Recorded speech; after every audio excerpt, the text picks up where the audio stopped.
Hi, I'm Marika from My Creative Quilts, and I've got a wonderful video for you. Earlier this month, I was in St. Louis, Missouri, and I met this incredible woman who is a certified professional midwife. And it's a long story, which I'll explain a little bit later, but I was so impressed with her that I really wanted to make a quilt for her to either raffle off for part of her capital campaign, or maybe to hang on a wall, or to do whatever she wanted to do with it. So I'm going to show you the steps from the original idea to completion of the quilt, and I hope it's as magical for you to watch as it is for me to put together. Okay, so the first thing I had to do was come up with a design. So using the artificial intelligence AI image search or design or whatever you want to call it with Canva, Canva. It's a program online. I said, show me some abstract images of pregnant women. So it gave me a whole bunch, and I kept saying, click more, click more, click more, until I finally came upon this one. I like this one. I'm going to make a few adaptations so that it's mine, but it was kind of what I was looking for. So my next step was to try to decide on colors. Now, the midwifery color is purple, and there's a lot of motion and life and water and earth involved in having a baby. So I looked through my stash. I didn't have exactly what I was looking for, so I ordered this fabric, and it's very pretty. You know, it's got a little bit of purple in it, a little bit of blue. It's got movement. It reminds me of water, so I think that is a really good choice. And I think I'm going to probably use it where the green is so that it's the majority, but that's subject to change. I can always change my mind. So then once I had this fabric, I went through my stash again, and I found this blue, which I really liked. Again, there's motion, there's texture, so I think that is a really good second piece of fabric to go with it. Now, I didn't know if I wanted to stay with purple or go with green. I do have this purple. I'm not overly enthused with it. I might use it. I don't think so. I think I'm going to go more with this green. Again, there's some texture here. You can see that. And I think that'll be a good fit. Now I needed to decide on the dress. Now I'm very lucky. Two of my kids have been to Africa, and they have brought me back some lovely fabric. Actually, I think one of the Tanzanian fabrics was bought here. It was a fundraiser that my daughter bought some fabric from. This is from Tanzania. I really like it. I think that would be good for the dress. I just like the whole thing. I just like that fabric, and I think it will go really well with the purple and the blue. So that one is high up on my list of probably will use. The other one from Tanzania is this one. I'm not as overly fond of it for this project.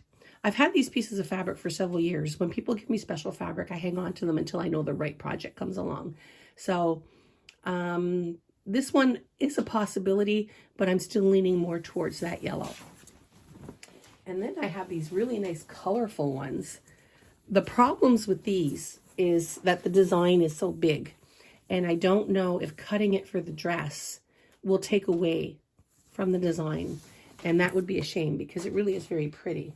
There's this one too, and in fact, they're bigger. They're even bigger. So I'm not sure. As much as I love these fabrics, I don't think I'm going to use them for the dress. And then the last one I had to choose from, again, it's the same problem. I love the colors, but I'm afraid of losing a lot of the detail. So I'll probably stick with that first yellow one, but I'm very happy that I have it because I think it'll be much more meaningful in the quilt. Then for the skin color, because it's a Black community, an African American community, I want the skin tone to be representative. So I think I'm leaning towards this one. Again, it's a textured fabric. And then I just need to get some black for the hair. So that's that. So what was the next step? The next step is turning this into a pattern. So what I did was I enlarged it and I printed it out.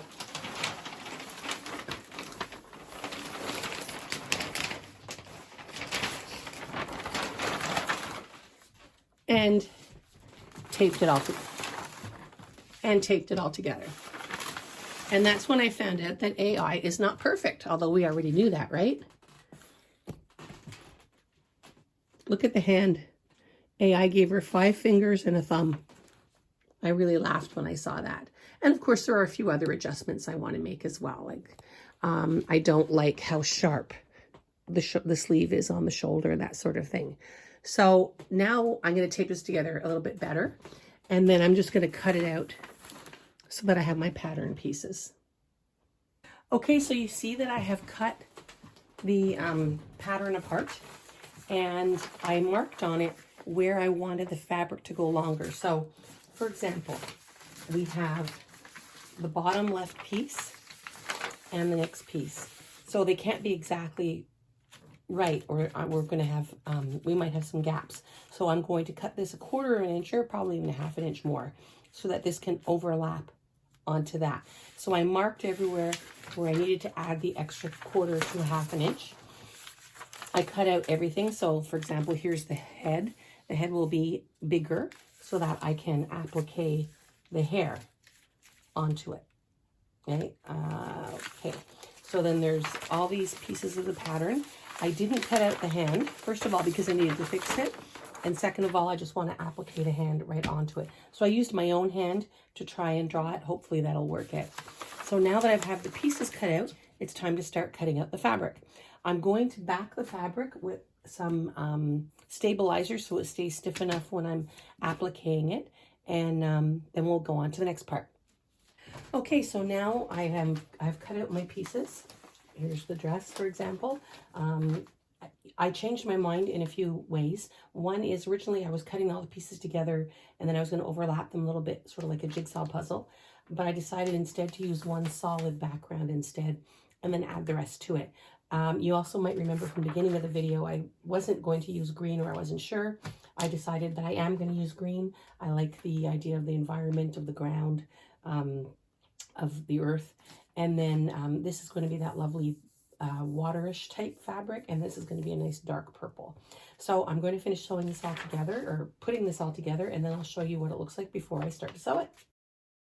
So here we are with the green background, and I don't like it. So I am going to take it apart and start again. All right, so I redid it, but I did it with this beautiful watery fabric in the background instead. I like it much better than the green. The green was really bothering me. So I'm going to have to put some purple in there still. But I'm just going to do it a little bit differently than I had originally planned. But I'm much happier with this. It's much more representative of what I was hoping it would be. So I'm happy with it. Okay, now I've added some of the deeper purple color as random patterns. I think I like that. I might move the patterns around a little bit more, but I think I like it.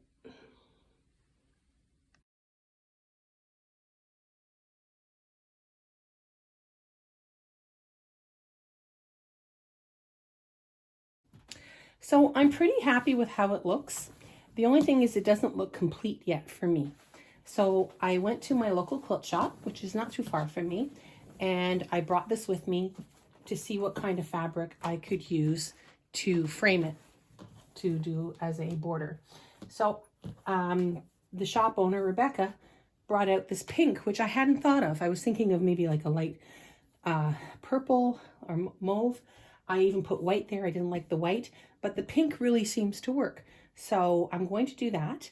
And I think for a little bit of added value, I might actually use the back side of it as well. So these two, the top and the bottom, or the sides, will be the pink, but then I might use the back side of the pink just for a little bit of a difference there. You can see it's just a little bit. I mean, why not, right? I paid for both sides of the fabric. I should be able to use it if I want. And I've done that before. I've used the back side of the fabric before when it was just right. So I'm not completely certain yet that that's what I'm going to do, but I kind of like the way that looks. So we'll see. If I don't like it, I can always pull it out and start again. So I'm almost finished putting the top together, and then we can start quilting. Welcome back. I am so excited because the quilt is now on the frame. I am going to show you the fabric I ended up using for the outer borders and how I decide on the color of the thread that I'm going to use. Okay, so this is the top of the quilt here. Usually when I start quilting on the long arm, I start at the left side of the top and I work myself down. But because of the intricacies of this particular quilt, I'm actually going to start in the middle, and I'll show you that in a minute. But you probably can see that I decided, instead of doing pink in the corner, I decided to bring this and make it a cornerstone like that. I think that makes a nice look to it. Then I decided to use wool batting because it gives a little bit more texture when I do the quilting. And usually when I'm choosing a backing for a quilt, I'm not too picky as long as it matches well, but I wanted this one to be really nice. And I found I had this in my stash. And I thought, oh, that's a good fit. That would work well. So that is on the backing. So I'm happy with that. So now the next step is I need to decide what color thread to use. So I picked a few.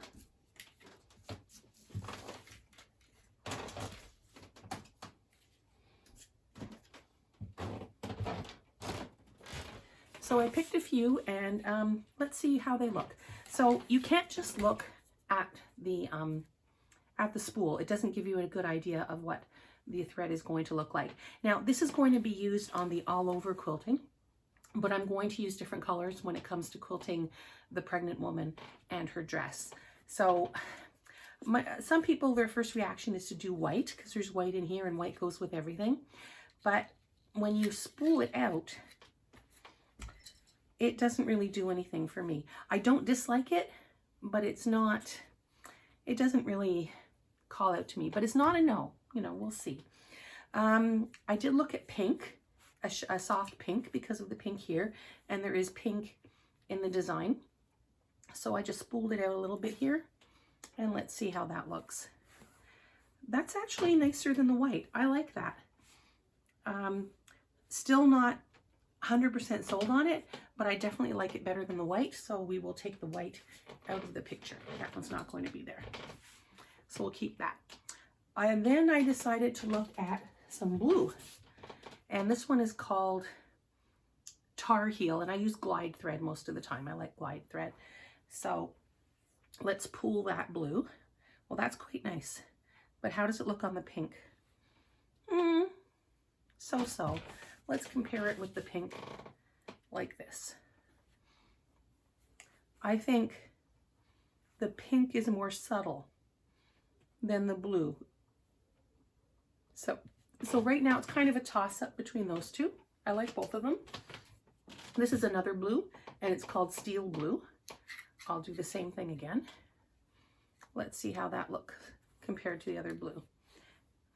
It's not quite as shiny. It doesn't stand out quite as much. So I think I've taken this blue out of the running. And now it's so far, between this pink and this blue. Now we have a darker blue, and it's called Blizzard. I like this one. I think it'll look really good on the blue. I'm not entirely happy with how it looks on the pink. And the reason I want the same thread is because I'm using the same quilting motif across the whole thing. I'm going to be doing some graffiti quilting, which I'll explain. So I can't do like blue here and pink here because that'll interrupt with the flow. I'll have a divide. So it really needs to be something that goes. So this one is a little bit too dark as much as I like it on that blue. And then I thought I'd look at some purple. This one's called Mulberry. And how does that look? It looks nice on the pink. I'm not happy with how it looks on the blue. So that's out of the running. And then I decided to go a little bit different with Cool Mint, because you never know. Sometimes going a totally different color works well. And you know what? It looks very nice on the blue. It kind of looks okay on the pink, but I'm starting to wonder if I will really stick with the pink. So I'm going to do a bit of a close-up so you can have a good look.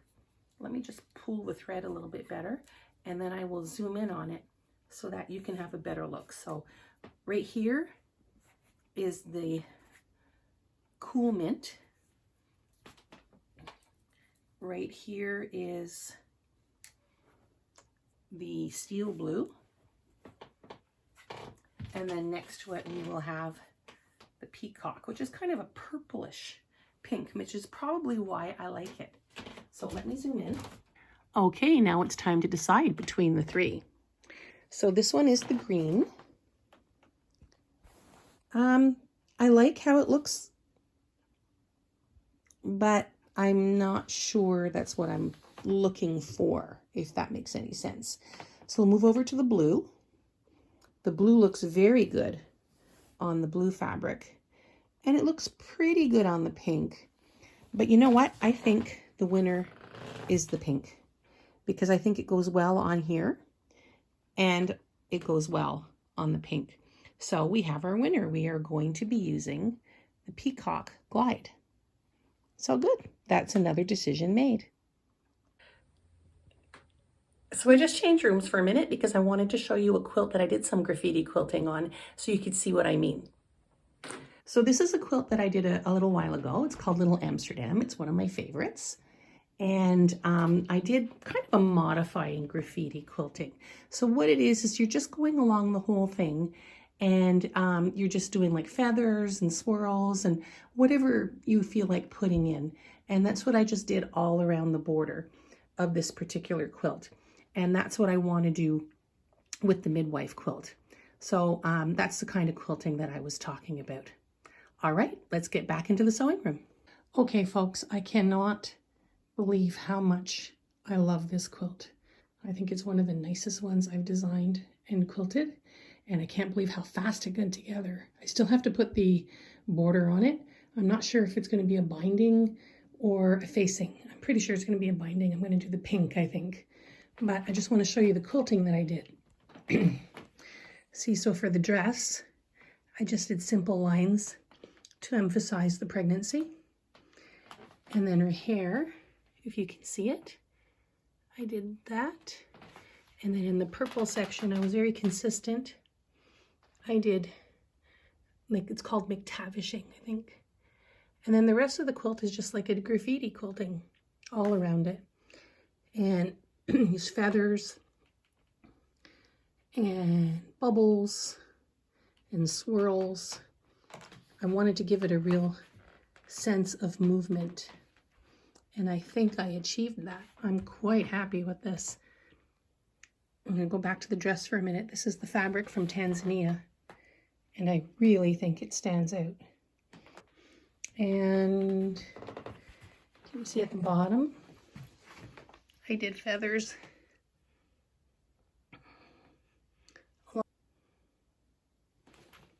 When the binding is on, I'm going to take it outside so that you can... When the binding is on, I'm going to take it outside and take a picture of it in the sun. There's the backing. You can see the texture. All right, so next step is the binding and the label, and then we're done.